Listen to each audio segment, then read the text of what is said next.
Participating in sport is an important part in any child's life. However, engaging in mainstream sport is a lot harder for children with a hearing impairment. Barriers such as not being able to hear the whistle, umpire or referee calls, and not being able to communicate with teammates or coaching staff would inhibit the possibility of being able to participate to their full capability. Hi, I'm Chris Rafferty. I'm the president of Maitland Football, and we play in the NPL football competition for Northern New South Wales football. Do you think it's necessary to involve and incorporate the deaf community into sport? Why or why not? I think it's just a natural fit. I think if, I don't know whether necessary is the right word, but if someone who is deaf approached our club to play football, we would certainly embrace them and welcome to the club, and I'm sure we'd make whatever adjustments were necessary to let them play the football at that level. Team sport promotes inclusion, teaches tolerance, and could raise awareness about the deaf community. By integrating the deaf community into mainstream sport at a young age would set people up for a life of open-mindedness. It could normalise impairment and differences in many forms.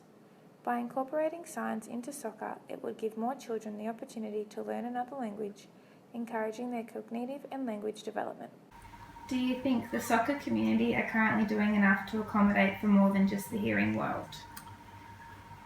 Perhaps not proactively, but I don't think we're turning non-hearing or any other people with disabilities away that who would otherwise be well equipped to play football. But perhaps we're not doing enough to encourage certainly the non-hearing community to maybe enrol and try out their skills in football. Currently, people with a hearing impairment are segregated from mainstream sport. There are certain sporting opportunities for people with a hearing impairment, such as the Deaf Olympics, which focuses on facilitating and supporting the participation of deaf and hard of hearing people at all levels. However, you must have a certain level of hearing loss to be able to participate. What could the Football Federation of Australia do better to incorporate more groups of people into soccer?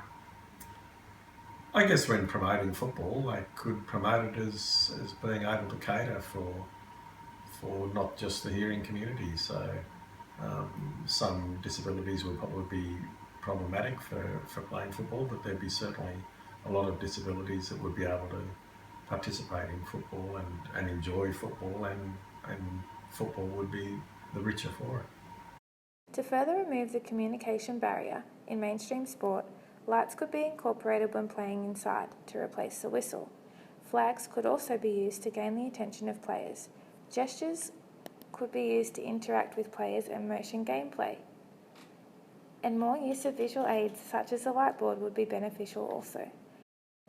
Netball New South Wales have incorporated hand signals to coincide with the umpire calls, which ensures that all players on the court and sideline understand what the call is when it happens. Local football clubs use visual aids when preparing certain field formations and training drills, which allows players to understand what their coaches are asking of them. How would having non-hearing people in your soccer club benefit the community? I think Maitland Football tries to be a community-based club, and you know, we often have charity days and that sort of thing. So I think if we're also seen to be catering for non-hearing members of the community in our club, would be good for the club and it'd be good for the community.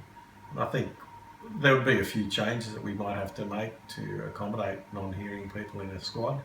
But if they can play football at the level of required for our competition, then I think it would be certainly a benefit to the club and a benefit to the community. These are inexpensive solutions and techniques that would assist the teams, coaches and players to bridge the gap in communication and integrate the deaf community into mainstream sports.